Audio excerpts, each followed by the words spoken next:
नमस्कार, फिर पैसा बोलता है में आपका स्वागत है। मैं आनंद श्रीनिवासन। आज मार्केट एक्सपेक्टेशंस को डिफाई करके ऊपर चल रही है। लगभग 400 पॉइंट ऊपर है। 24,000 ब्रेक कर 24,090 तक ट्रेड हो रही है। सेंसेक्स 700 के ऊपर जा रही है। डॉलर भी गिर रही है, 85 रुपया तक पहुंच गया है। तो ये सब इंडिकेशन है मार्केट बहुत स्ट्रांग चल रही है। और मार्केट इधर से क्या होगा शॉर्ट टर्म में हमें पता नहीं। लॉन्ग टर्म में अभी कोई सोल्यूशन इमर्ज नहीं हुआ है। टैरिफ्स को सिर्फ पास किया है। अमेरिका और जापान बात कर रहे हैं, कोई अग्रीमेंट नहीं आया है। चाइना और अमेरिका सिर्फ बात कर रहे हैं। चाइना वापस बोइंग प्लेन्स को भेज रही है। अभी तक कोई अग्रीमेंट भी नहीं हुआ है। चाइना से बातचीत तक शुरू नहीं हुई है। इसका मतलब अभी तक कोई सोल्यूशन नहीं आई है। प्रॉब्लम डिसअपियर नहीं हो गई है। मार्केट ये समझती है कि जब बातचीत चलती है तो हल निकल चुका है, और इसके कारण मार्केट ऊपर जा रहा है। बेयर मार्केट में अनेक कारण के लिए अनेक रैली हो रहे हैं। एक ये बेयर मार्केट रैली है। एफआईआई इस रैली को शॉर्ट करेंगे, कब और क्यों हमें पता नहीं। जब जो भी कंसिडर करना है केयरफुली कंसिडर करें, क्योंकि मार्केट बहुत वोलेटाइल है। तो आज हम रिजल्ट्स को देखते हैं। तीन रिजल्ट्स को एनालाइज करेंगे। पहले हम देंगे आईसीआईसीआई की रिजल्ट्स। आईसीआईसीआई की रिजल्ट्स बहुत उम्दा थी, बहुत अच्छा थी। संदीप बख्शी ने एक बड़ा डिफरेंस किया है बैंक के लिए। उनका नेट प्रॉफिट 12% ऊपर गया है। इस 12% ऊपर के साथ उनका नेट प्रॉफिट्स 12,000 करोड़ क्रॉस कर चुकी है। एचडीएफसी बैंक ने 6.7% इंक्रीज की है नेट प्रॉफिट, और नेट इंटरेस्ट मार्जिन को 10% ऊपर किया है। फिर भी क्रेडिट डिपॉजिट रेशियो में एचडीएफसी का प्रॉब्लम्स अभी तक टला नहीं है। तो ग्रोथ सफर होगा, क्योंकि हर महीने 20% ग्रो करने वाला, हर क्वार्टर 20% ग्रो करने वाला एचडीएफसी बैंक मर्जर के बाद स्लो हो गई है, और स्लो होते ही रही है। दोनों आईसीआईसीआई बैंक और एचडीएफसी बैंक ने अच्छा डिविडेंड अनाउंस किया। सब खुश होंगे। और जो प्राइसेस है वो अभी बहुत ज्यादा हो गए हैं। इसको कंसिडर करना अभी लास्ट भी नहीं है। अगली न्यूज है कि इन्फोसिस की रिजल्ट्स आई थी। इन्फोसिस की रिजल्ट्स बहुत खराब थी।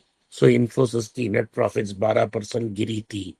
तो इन्फोसिस ने क्लियरली फीडबैक दे दी, इस क्वार्टर में कोई बड़ा इंप्रूवमेंट आने वाला नहीं है, ना कि इस साल में बड़ा इंप्रूवमेंट आएगी। तीसरी राउंड ऑफ ले ऑफ्स हो रहे हैं इन्फोसिस में। जो फ्रेश ज्वाइन किए थे 2 साल वेट करने के बाद, ऑलरेडी 2 राउंड्स में 700 लोगों को बाहर कर दी है। इस साल 300 लोगों को भी बाहर निकाला जा रहा है। लगभग 700 से लेके 1,000 लोगों की नौकरी चले जाएगी।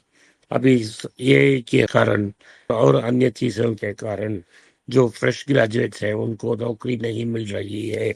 और सॉफ्टवेयर में नौकरी दिलाना बहुत मुश्किल है। टीसीएस का मार्केट कैप में गिरावट के बाद उनकी मार्केट शेयर का कैप बहुत नीचे आ गई है। टीसीएस की प्रॉफिट्स घटने से टाटा सन्स की प्रॉफिट्स में भी कटाई है।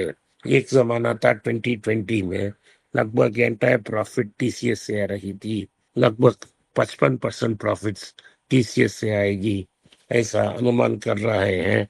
लेकिन मैं समझता हूँ इससे भी कम निकलेगा। तो हमें आईटी को अवॉइड करना चाहिए। लमसम डिविडेंड मिला है, लेकिन मार्केट में प्रेशर बहुत ज्यादा है और नीचे आ सकती है मार्केट। हम उसके लिए वेट करेंगे।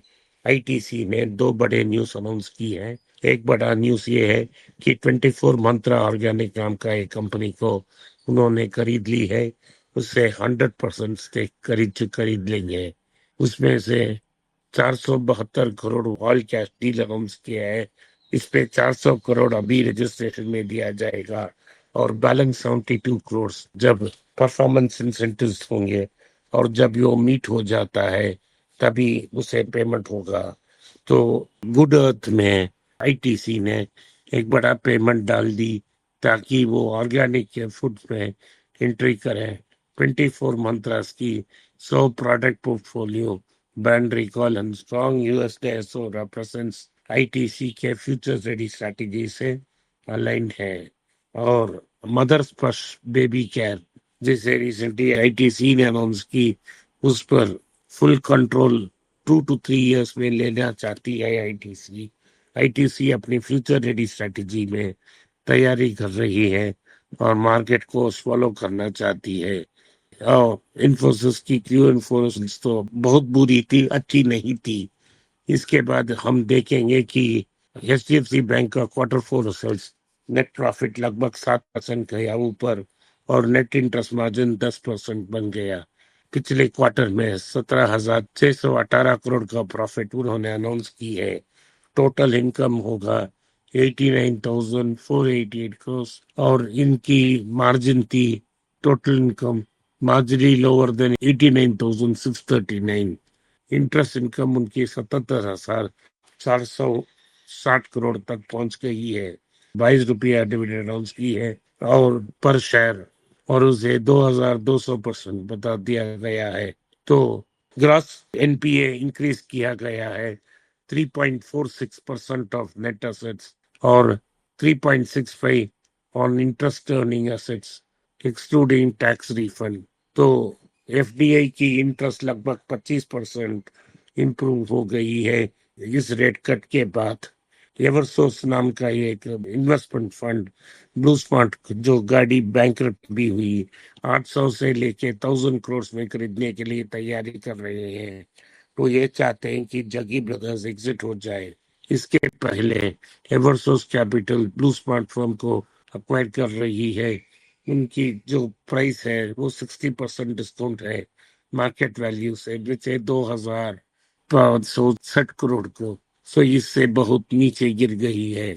ब्लू स्मार्ट की ऑपरेशंस खत्म हो गई है जब से जिंसॉल इंजीनियरिंग में प्रॉब्लम्स है। तो इन सबको नजर में रखते हुए मार्केट बहुत नाजुक स्थिति में है और इस लेवल में मार्केट में एंटर करना ना लाजमी नहीं है। अगर हम सोने के बारे में सोचते हैं, सो ये स्टैंपिंग चार्जेस 2% टैक्सेस के साथ 9,472 में 22 कैरेट गोल्ड और 10,000 के ऊपर 24 कैरेट गोल्ड क्रॉस कर चुके हैं। आज 70 रुपया ऊपर है गोल्ड। अभी गोल्ड में अगर डिप आती है तो 800 1,500 तक आ सकती है, उससे बिना कम नहीं होगा। आरबीआई ने अपने एसेट्स को हर हफ्ते रिकैलिब्रेट कर रही है और गोल्ड की करंट प्राइस को लेके उनके पास गोल्ड रिजर्व्स बहुत ज्यादा हो गए हैं। ये एक माइक्रो फाइनेंस स्टॉक था स्पंदाना स्फूर्ति, जो लगभग 13% ऊपर उठकर 306 तक पहुंच गई है। अगर और 20-25 रुपया है इंक्रीज हो गया, अब अपने पोजीशन से एग्जिट कर सकते हैं। आज के लिए इतना ही। आपने इस पॉडकास्ट को सुना, इसके लिए मैं आपका आभारी हूँ। हो सके तो वीडियो को लाइक कीजिए, चैनल को सब्सक्राइब कीजिए और बेल नोटिफिकेशन दबाएं। इस वीडियो को अपने दोस्त और रिश्तेदार के पास भेजें और उनको देखने की आग्रह करें। नमस्कार, धन्यवाद, जय हिंद।